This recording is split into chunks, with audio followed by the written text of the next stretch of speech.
నాన్న నీ పేరు? సందీప్. సందీప్. నాన్న నిన్ను క్వశ్చన్ వేస్తా. అంటే ఇక్కడ బతుకు జట్కా బండిలో ఎవరికైనా న్యాయం జరగడానికి పెట్టింది. ఇక్కడ ఒకరిని విమర్శించడానికో ఒకరిని అవమానించడానికో ఇక్కడే ఉండవు నాన్న. ఎవరైనా కలిసి ఉండాలి, సంతోషంగా ఉండాలి, మంచి జరగాలని పెడతాం. దానికోసం అడిగే ప్రశ్నలు ఇవి. మీ నాన్నగారిని కొన్ని క్వశ్చన్లు వేసా, కృష్ణ గారిని. నీ భార్య ఉంది కదా రమ, రమ ఆరోగ్యం బాగపోవచ్చు, 2 బిడ్డలను కన్నావు, కన్న తర్వాత మంజుల అనే అమ్మాయిని చూడటం తప్పు కదా అని. చూడటం కాదండి ఇది పెళ్ళి అన్నాడు. తాళిబొట్టు కట్టావా? నేను కట్టలేదు అని.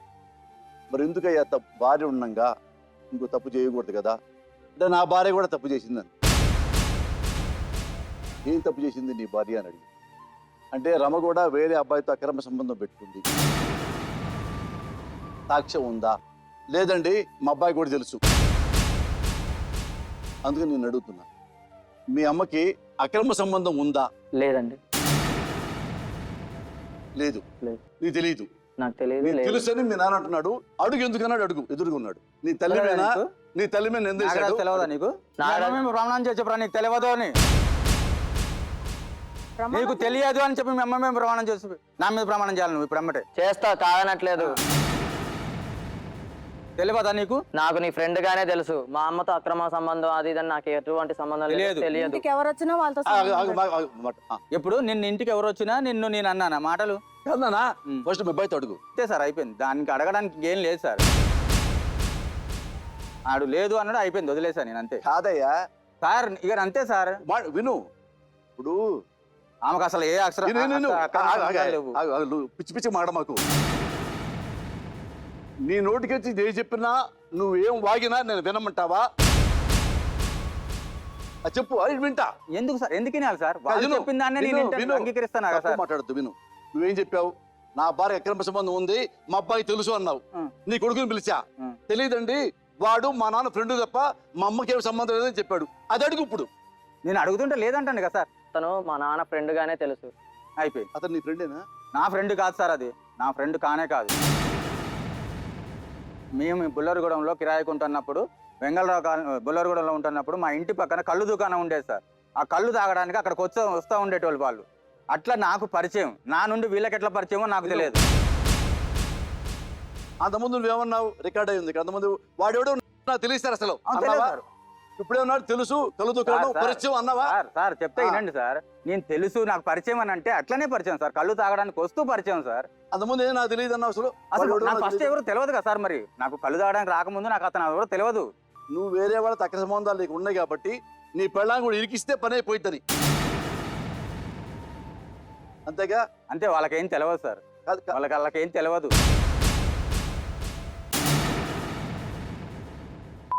అనే వ్యక్తి తెలియదు వాళ్ళకి. నువ్వు నాన్న డ్రామా ఆడద్దు.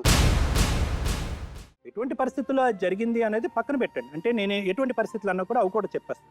ఒకటి, తెలిసి తెలియని వయసులో పెళ్ళి అవటం, మోయలేనటువంటి భారం, అంతు చెక్కినటువంటి జబ్బు. ఒక 13, 14, 15 సంవత్సరాలు ఉన్నటువంటి అమ్మాయికి పెళ్లి చేసి కాన్పు వచ్చిన తర్వాత అది కాస్త అబార్షన్ అయిపోయి అంతు చెక్కినటువంటి జబ్బులతో అదే పరిస్థితుల్లో నువ్వు నాకు సహాయం చేయట్లేదు, ఒక భార్యగా నువ్వు పనికిరావు, ఒక తల్లిగా నువ్వు పనికిరావు, నీ స్థానంలో వేరే వస్తున్నారు అంటే కనుక, ఏమండి మీరు ఎందుకండి ఇలా చేస్తారు, మీ తప్పు అని ఖండించేటటువంటి పరిస్థితిలో ఆవిడ ఉండదు. అటువంటి పరిస్థితిలో ఎవరు వచ్చినా కూడా వెల్కమ్ అనే అంటారు. అటువంటి పరిస్థితిలో ఈవిడ మిమ్మల్ని రండి అని అంది. సో దీని అంతటికీ కారణం ఏంటంటేనమ్మా, బహుశా నీకు ఆ బేసిక్స్ లేవు. అంటే పెళ్ళంటే ఏంటి, సంసారం అంటే ఏంటి, జీవితం అంటే ఏంటి, భర్తను ఏ విధంగా కాపాడుకోవాలి, భర్త తప్పు చేసి వేరే పెళ్లి చేసుకుంటానంటే కనుక ఏ విధంగా అడ్డుపడాలి అనేటటువంటి సైకలాజికల్ మెచ్యూరిటీ అన్నది నీకు లేకపోవటం అన్నది దురదృష్టకరం.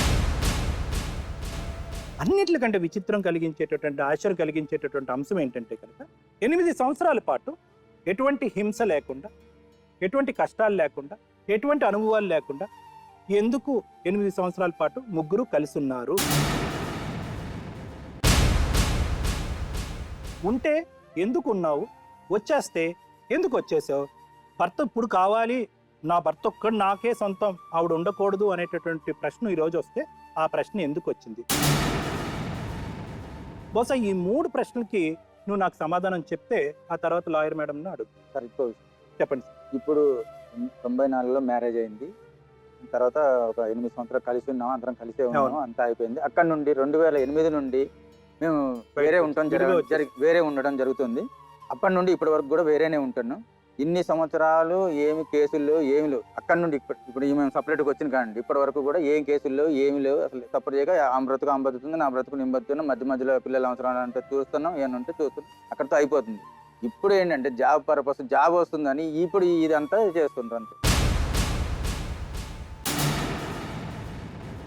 ఆవిడ నోటి ద్వారా ఆవిడ చెప్పనివ్వండి, అది మీ సారాంశం. అంటే నాకు వచ్చేటటువంటి ఉద్యోగం పెర్మనెంట్ అవుతుంది కాబట్టి, ఆర్థికంగా నాకు ఒక సెక్యూరిటీ అంటే ఒక బలం చేకూరుతుంది కాబట్టి, నా కొడుకు ఒక భవిష్యత్తు, అది కూడా తల్లి యొక్క స్వార్థమేనండి.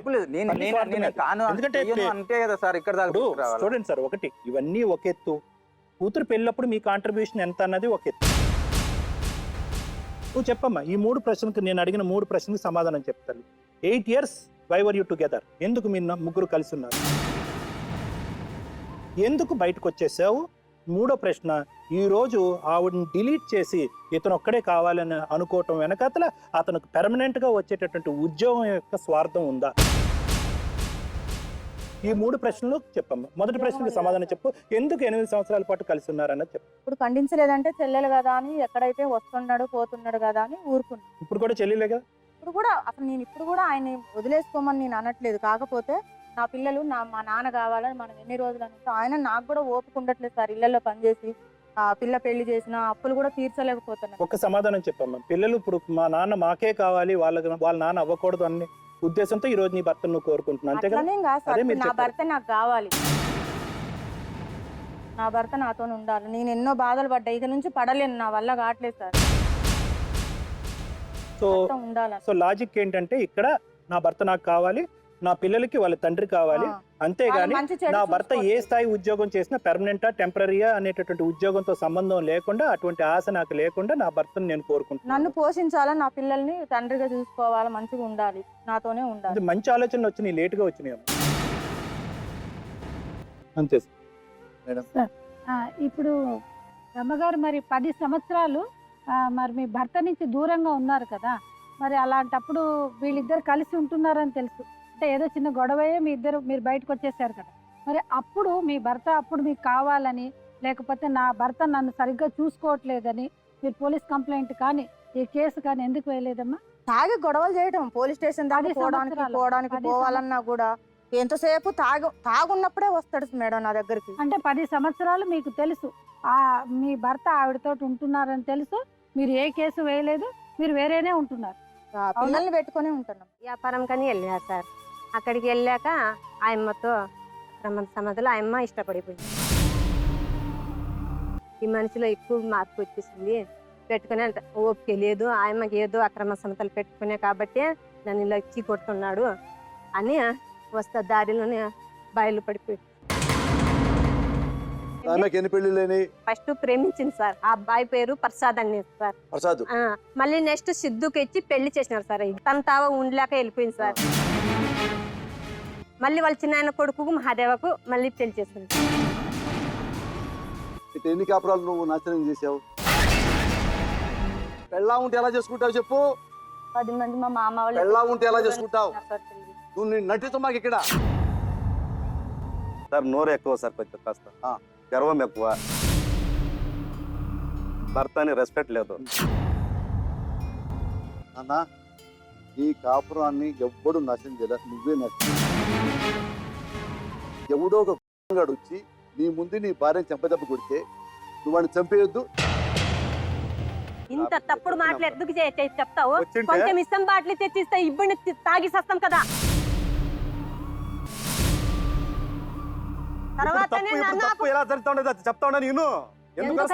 దాన్ని ఉసురు పోసుకుంటావు, నువ్వు నాశనం అయిపోతావు. మళ్ళీ మాతో వెళ్ళిపోయిన తర్వాత మళ్ళీ కృష్ణ దగ్గరికి వచ్చావు. అదే చెప్పేది సార్, అదే ప్రశ్న త్వరగానే చెప్పిస్తే సార్ కొంచెం చెప్పండి సార్.